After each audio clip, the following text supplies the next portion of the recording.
Alors aujourd'hui on est à la Géode. On est des passagers.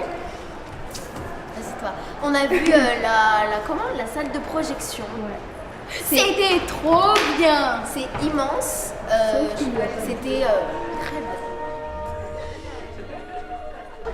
Ah c'est ça la machine.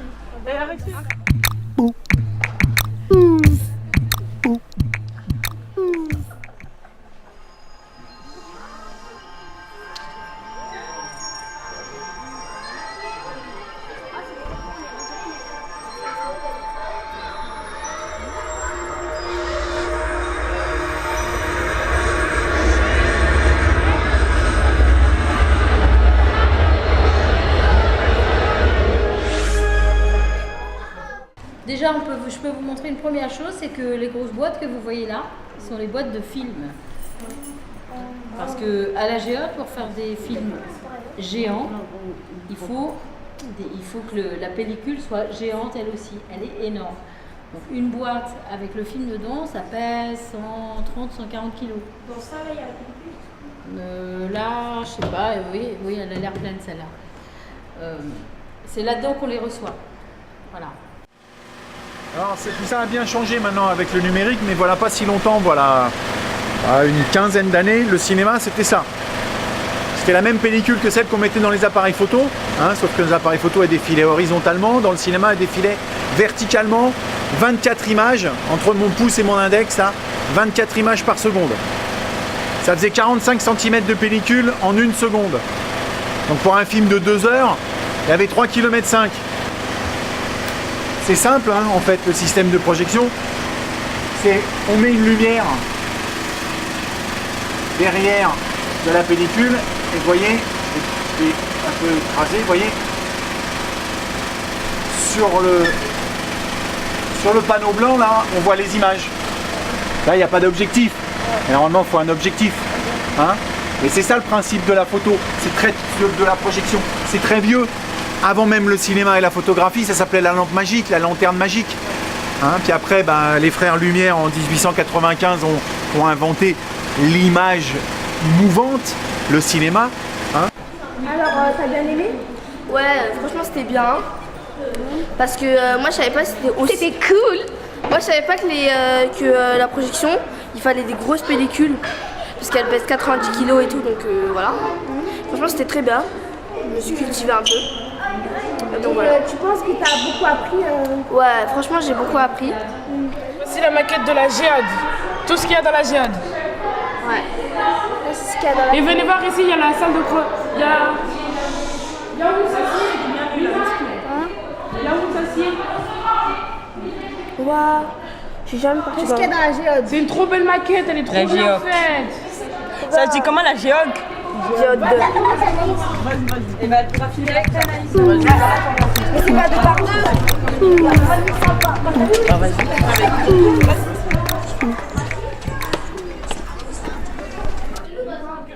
C'est nul. Parle. C'est nul. Moi aussi. Alors est-ce que tu peux m'expliquer ce que tu fais, Mouzalifa? Donc en fait, je chuchote, parce qu'il y a écrit chuchoter. Donc je chuchote et cette espèce de rond va... En fait, le son il va arriver jusqu'à là-bas et eux ils vont m'entendre en fait. Mamie, va là-bas. Par exemple, je chuchote à Anaïs et Anaïs elle m'entend normalement. Anaïs? Oui. Tu m'entends? Voilà. Qu'est-ce que c'est?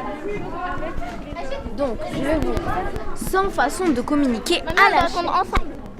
Avant, le téléphone, la radio, la sonorisation, le territoire sonore de chacun était limité à ce qui était à portée d'oreille. Dans nos sociétés, les nouveaux moyens de communication franchissent les frontières. Elle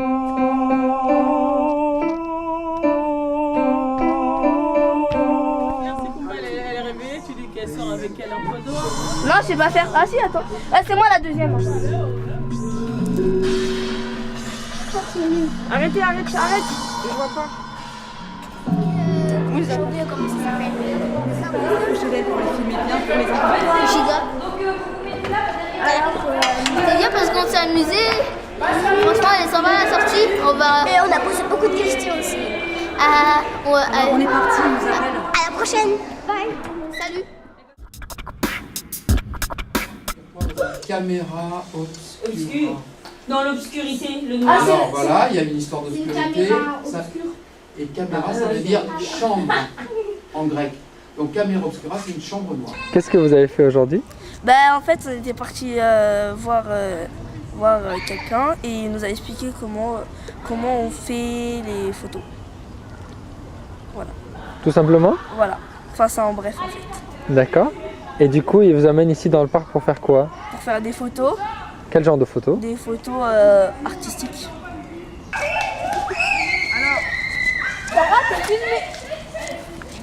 Il faut en faire plusieurs, les enfants. Il vaut mieux que vous mettiez les pieds un petit peu dessus. Comme ça, moi, avec l'ordinateur, je pourrais vous mettre sur la main.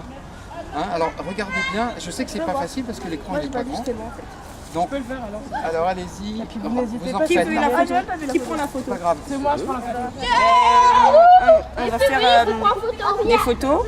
Par exemple, il y a plusieurs exemples de photos. Il y en a où il y a quelqu'un qui est loin et tu fais comme ça et ça donne l'impression que tu portes la personne. Et bah c'est le genre de photo qu'on va faire en fait. Voilà.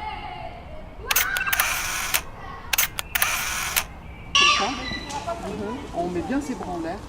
Et après on met les pieds. On met les pieds en tirant sur la corde, tu vois. Et puis après, on met la corde sous les fesses. Alors pas loin, hein, juste au début. Parce qu'après vous allez vous pencher en arrière. Alors, si vous la mettez trop loin, vous allez tomber en arrière. Il faut la mettre vraiment juste en bas du dos. En bas du dos aussi. Voilà, allez, une dernière, vas-y, t'as plus quoi? Vous tentez ses pieds? Encore un peu. Ah, ça fait mal! Oui, encore un peu. Oui. Ah, ça fait trop mal! Montez-moi. Allez. Après, on va supprimer la corde. Un peu longtemps, mais Maintenant, soulève. Marianne, ça va? Toi, bien? Soulève-toi encore. Ça va? Ouais. Elle est lourde, cette fille. Alors là, ça va aller, Marianne? C'est bon? C'est bon, là? Non, mais tu bouges plus 5 minutes. Tu prends la photo, Estelle? N'aie pas peur. Ouais, c'est super, Mariam. Regarde, Estelle. Regarde, Estelle. Maman, 2, 3. Fini. Salut. Tu peux sauter? Ouais. Quelqu'un veut te le faire, Mariam? Pourquoi t'as fait ça? Mais parce que c'était pour faire une photo. Parce que tout à l'heure, on avait regardé des photos. On avait regardé des photos. Ouais. Et là, on essaie de faire pareil. D'accord. À tout à l'heure. À tout à l'heure. Durant l'atelier photo, on est monté sur le fil. On nous a pris en photo sur le fil. Après, on a enlevé le fil. Comme ça, c'est comme si on était dans le vide. de l'autre côté. Allez. Ouais, il faut lui faire la passe là. Bah attends, il faut savoir. Là-bas, là. T'es prête pour la photo? Je veux bien rendre service, hein. Stop. Je veux bien rendre service, mais dites-le moi. J'ai un pressentiment, c'est de la mort. Je pense qu'il n'y aura peut-être pas des réussites. Ah oui? On va voir. C'est une histoire d'équilibre. Concernant la corde, vous voulez dire? Ou concernant concernant le vide. Parce qu'il va falloir se jeter dans le vide et justement lâcher son corps au lieu de reprendre l'équilibre en arrière. Et souvent les enfants qui ont un peu peur.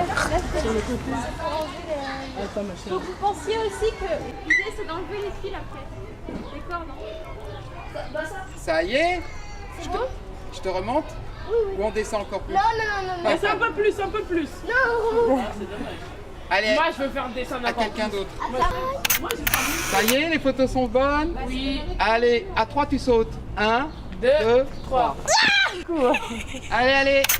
C'est bien. Ça y est, c'est prêt, tout le monde est prêt? Ça fait mal. 1, 2, 3, tu sautes. Oh là là. Ça va, Sarah? C'est un petit saut, ça. Hein. C'est sensation, qu'est-ce que ça fait? Ah, c'était grave d'art, t'as l'impression que tu vas tomber, mais tu tombes pas. C'est grave d'art en fait. Je vous conseille de le faire. On a vu des photos où ils prenaient avec des boîtes de conserve. Après on est venu dehors, il nous a pris il y avait une corde où on pouvait se mettre dessus et genre prendre des photos sur l'arbre. Et on pouvait marcher aussi sur un fil qui était attaché sur 2 arbres. Et puis là, on a... J'ai plus, très bien. Ok, maintenant vous allez à l'extérieur de l'escalier. C'est bien. Ok, ça marche.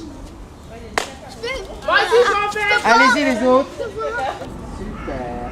Ok. Bon, ben on peut y aller.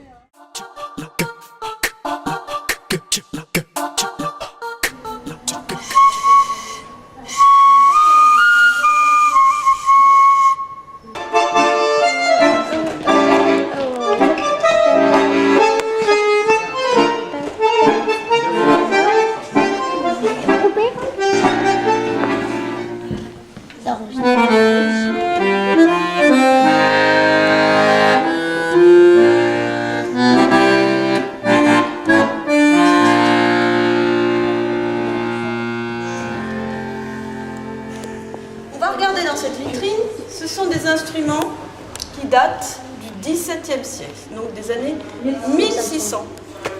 Là, vous avez des instruments qui faisaient partie de l'orchestre. Et vous avez ici 2 modèles d'orgue qui sont assez caractéristiques de cette époque. On va voir comment ça va évoluer. Alors l'orgue, dites-moi, c'est un instrument de quelle famille? Oui, un instrument à vent. Alors par exemple, voilà, on ne peut pas faire d'autres sons. D'accord? Donc le tuyau, il est planté dans l'instrument. Là, il y a un petit trou d'accès. Et quand on pompe et qu'on appuie sur la touche, ben, ça va ouvrir ici. Et l'air va pouvoir rentrer. Et on entendra donc ce son de ce tuyau qui est réglé, qui a un son précis.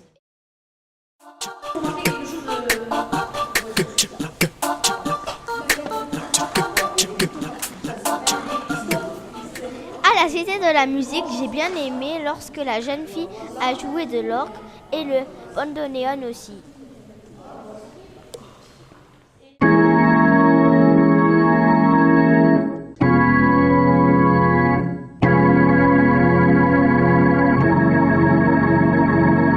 Prêt? On va écouter l'orgue Régal Bible qui est ici.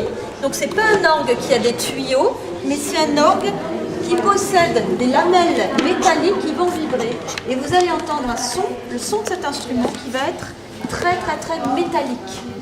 Alors, on écoute ça avec une voix d'homme. Merci.